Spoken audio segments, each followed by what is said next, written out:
Welcome back, everyone. You're listening to According to Jama and Nikki. And we are here, episode 5. Wow. In the studio. Awesome. At RiverBender.com. And we hope we have our audio issues resolved. Oh, we shall see. That's the goal. It is a show. It's a show. It's a show about two women who are learning from it. Definitely learning from it. It being living audio. It. Yeah. Audio's been our... And we've been laughing through it. That's all you can do. And we're alive. We're living. We're still showing up every day. You got it. It's really, we're here. We're doing it. We're doing it. Today we're going to talk about our bodies. Oh, yes. Bodies. Speaking of our living through aging bodies. Because I know we both recently have been doing some physical activity, as we should, more often. Way more often. And we're feeling it. I miss the days of playing sports. Remember and those? the flexibility of my youth, yes. high school. And being like tired at the end of the day. Yeah, not fatigued just tired. Yes. Not emotionally and mentally worn out tired. That's a whole different level. That's adulting. Of exhaustion. Yes. But just that feeling of like when your muscles work really hard and you feel completely satisfied at the end of the day, like you've done something, instead of when you get off work and you're so exhausted from sitting, which you wouldn't think you would get so tired just sitting. But it's a different type of tired, I think. It's more like ache. Like from being in the same position for so long, from repetitive movements and the mental drain, yeah, of course. I feel like I run marathons sitting down. Yes. I really do, because you're just firing off all cylinders, but you're not pretty much moving. Right. If you have a desk job, that's really how it feels. And I know you said you went to a trampoline park. Where'd you go? My sister and my nephews and brother-in-law, they have a trampoline in their backyard. And so I jumped on their trampoline. And at first I just laid the whole time and let them jump around me, which was also frightening because I'm like, don't land on my face, don't land on my face. And then they were like, it's no fun to jump around you. Like, can you jump? They want you to jump, right? Yeah. So then I was like, okay. Get ready. Yeah. And so when I would jump, they would all come into the middle because I am quite a bit larger than a 7 and a 6-year-old. That's just physics, you know. No, so you're gonna, yeah, you're gonna pull them in. I pulled them in, and so there was a lot of bumping, and I basically just like barely walked. And for them, my walking was like ding ding, and they were going all over the place. And at one point in time, I jumped, and I think Reedy fell into me, and he was like, "You knocked me over with your butt." I'm like, "Well," because he fell into me and then bounced off, because that's what you do when. Well, at least it was a squishy part and not totally squishy. a bony part. He ran right into. It was one of those comical things where you like see a kid running and they in run like a ball or something, or screen, and then they bounce right off. That's exactly what happened. Fine. But it was my fault. According to Reed, because I was big, and physics says little things fall into big things because of gravity. So I'm basically the moon pulling everything into me, because he's like, you're big into your orbit, which I am. I'm 5'9", Which you forgot today when someone's shorter than you had driven your car, and you're like, why is this car so small? You're used to getting into a car, and then I forgot I let my sister. And when it's your own car, right? It doesn't. The seats don't often change. Think about changing. See, and then I have the opposite problem. I get in and I'm like, can't reach pedal. And that's must what happened scoot when forward. My sister got into the car, but she scooted it all the way forward. She didn't scoot it back, and then I just got in, and my knee hit the steering wheel, and then which caused my knee to hit my shoulder, which caused my shoulder to hit my neck, and my head to hit the wall of the car, because I couldn't fit in it anymore. And she's like 5'2", and I'm 5'9", so it was a big difference. So yeah, that was and the whole weekend, or I've just been kind of like, I don't know what I'm doing. I don't fit in my car. I forgot how to drive it. Like everything's upside down. So I was expecting to wake up this morning feeling aches and pains from jumping on a trampoline and sleeping on a couch. Yes.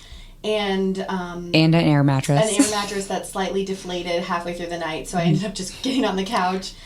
They're notorious for that. Yeah. You wake up on an air mattress, or you go to sleep on an air mattress, wake up on the floor. Yeah. And of course, I have my 12-pound dog he's sleeping with me on the couch, so there's not a lot of room. So I thought I'd wake up feeling a lot of aches and pains, and I didn't. I was very surprised, as opposed to the time I went to Johnson's Shut-ins and couldn't walk for 3 days. Oh, right. If you've ever been to Johnson's Shut-ins.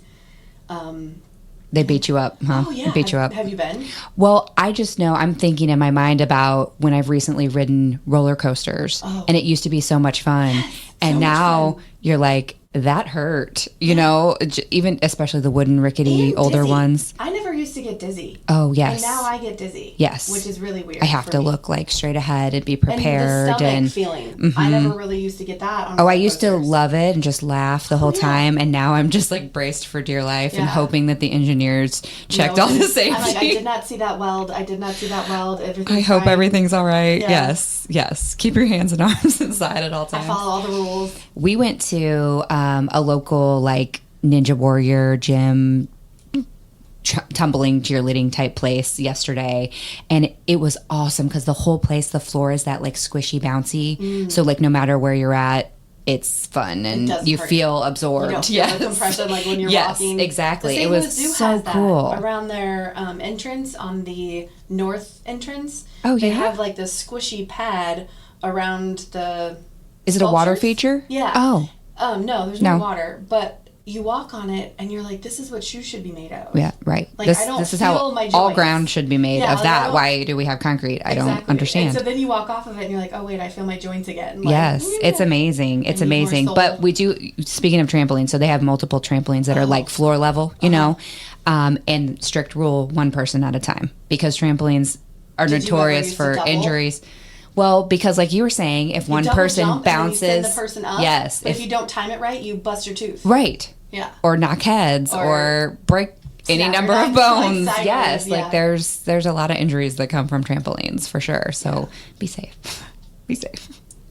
Do we have any other aches and pains we need to discuss? Well, I just find it interesting how I feel like in this phase of life, the dizziness, the other day I was walking and I was getting in the car and I stumbled and fell into the door. And I'm like, what?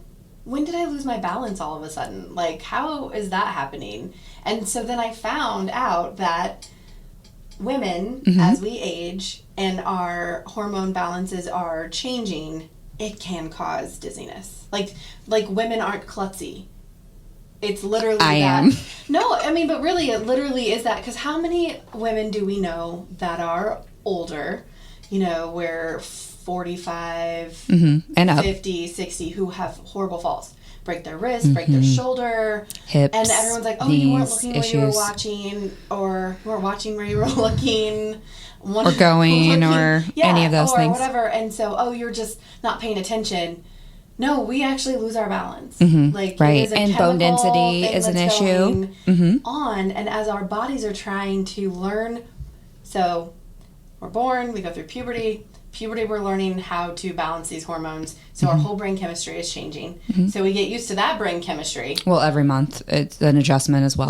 Well, yeah. So you're always working that brain chemistry, and then now we hit this phase, the perimenopause, the menopause phase, right? And your brain chemistry is changing again because those hormone levels are changing. And so that also your brain has to get used to functioning in a different your body way. And we're used adjusting. to just going. I'm used to just going full speed everywhere I go. Fast walker, fast thinker, fast talker, switch gears, and it's not happening as fast as I would like it. Right. And I can't remember words most of the time. I know.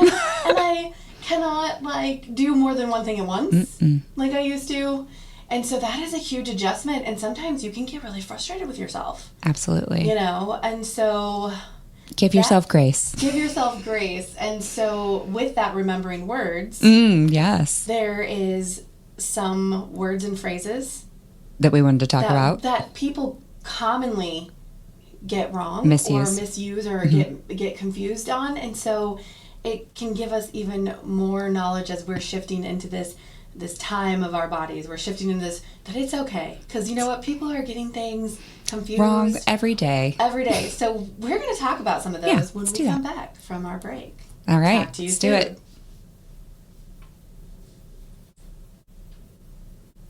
Firearms training shouldn't feel intimidating. At Precision Point Armory in Bethalto, we focus on safety, confidence, and real-world skills. Whether you're new or renewing your concealed carry, you'll get professional instruction without pressure. Learn safe handling, sound decision-making, and proper techniques tailored to your experience level. If you're looking for premium firearms training in the heart of Bethalto, Illinois, call 618-779-9947 or go to precisionpointarmory.net and train with confidence today. Struggling with depression that just won't go away? At Precision TMS, we offer a non-invasive, drug-free treatment designed to target the areas of the brain linked to mood regulation. Using FDA-cleared transcranial magnetic stimulation, gentle magnetic pulses help reactivate underperforming brain circuits without surgery or sedation. Many patients experience real relief, even after other treatments haven't worked. Our experienced team provides personalized care every step of the way. Contact Precision TMS today to see if TMS therapy is right for you.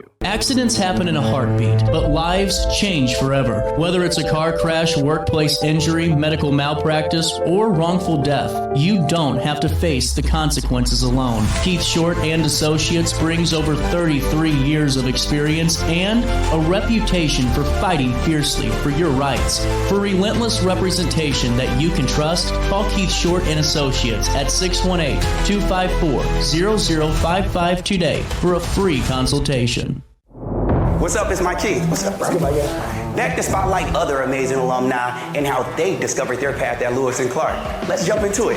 This is Tom Wells, an assistant chief of the Godfrey Fire District. He has been a firefighter and an EMT for over 20 years. Tom is currently an instructor in the Lewis and Clark Paramedicine program and has 2 degrees from LC, fire science and nursing. I'm Tom Wills, and I'm a trailblazer.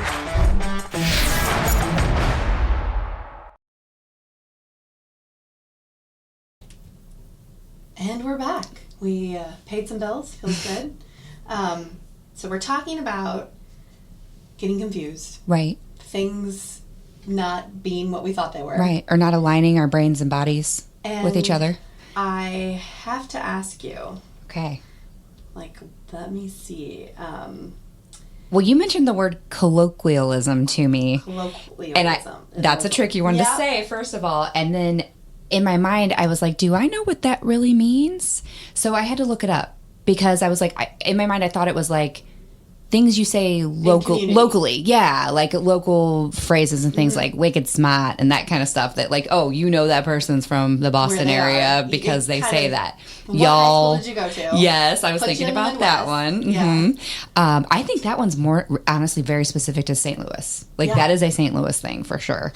But like, y'all, how if someone says that, you're like, okay, they're from the South. So that got me thinking about when I first moved to Chicago and everyone telling me I had a Southern accent. Oh. And I was so confused. Honey, I don't have a Southern accent. I don't know what you're talking about. Southern Illinois accent apparently is its own thing. It is its own thing. Well, and we know a lot of newscasters, especially across the country, get selected from the Midwest because we have more of a neutral accent and dialect. But it was really funny because they would say, yeah, you sound so Southern. I'm like, clearly you've never met a Southern person. But I did notice, besides pop and soda and those types of things where you say them locally. I don't know if you guys have ever seen that map. It's really interesting of like who calls it Coke. Everything's Coke. It's really interesting. But they would tell me that I said words differently, like umbrella. Say it. Umbrella. Umbrella is how my grandma says it, but umbrella. They say umbrella. Umbrella. So they put the emphasis on the second syllable. Yes, the emphasis on the second syllable. They put the wrong emphasis on the other syllable. That in insurance. I put the insurance on the first syllable. Insurance. They say insurance. Oh, and I say insurance. I like to add extra vowel sounds. She does. Nikki makes up her own language. Very Moira Rose, if you must. Which is why this is funny for me because I definitely because when I was when I was studying radio broadcasting, cause was something that was really hard for me to say, because I'd say cuz or because. Like, and then I would definitely say like every 5. Like, totally. I was thinking about that. 90s Valley girl all the way. Even though we had no connection to the Valley. No, not at all. But we had Clueless. And that is how we, as if, yes, to us. So, starting a podcast and a business is challenging, as we've known. And it's a good thing the devil is in the details. Am I right? Does that sound right? What do you mean? Yeah? Wait, no. Something was weird about that. Right, it is, because it's actually God is in the details. So it was an original and people quote, mix it up. Yeah, from Ludwig Miles van der Rohe, where he stated, God is in the details. And everyone started saying the devil's in the details. So, like, when things go wrong or weird or whatever, they're like, well, the devil's in the details. But really, God's in the details, according to that quote. Okay, and is that type of phrase, is that an idiom? Because I was trying to figure that out as well. It's like one of those... And a colloquial? Yeah, I was trying to figure out what... You know, that you learn all those things back in English in elementary and middle and high school, and they don't always stick with you if you don't use them frequently. But that's what I was trying to figure out, because I know there's some other ones like that, too. Like if someone says, I could care less... It's actually, I couldn't right, care less. Because I would think, like, you could? Care less. You could? Okay, because great. Right now I'm caring, and I could care less, but I can't care less because I care. But I couldn't care less. That's one of them that when you hear someone say it, I know that there's like a whole Reddit thread about phrases that make you sound like an idiot.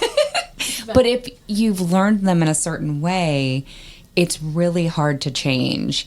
My family, who is from St. Louis, South City, I don't know why, and I'm sure there's other people like this, they put an R in Washington. And wash your clothes. Wash your clothes. And that was how I learned that word, you know? I thought there was an R in it. I would spell it with an R, absolutely. Or how about who pronounces it water? Water, yes, water. That one, or milk. I say Will you milk. say milk with an E? Milk. And so that's milk, really... which I don't drink it. It's milk. really a struggle. I mean, the English language is a conglomeration of many other languages. You know, we've got influences from all different languages as well.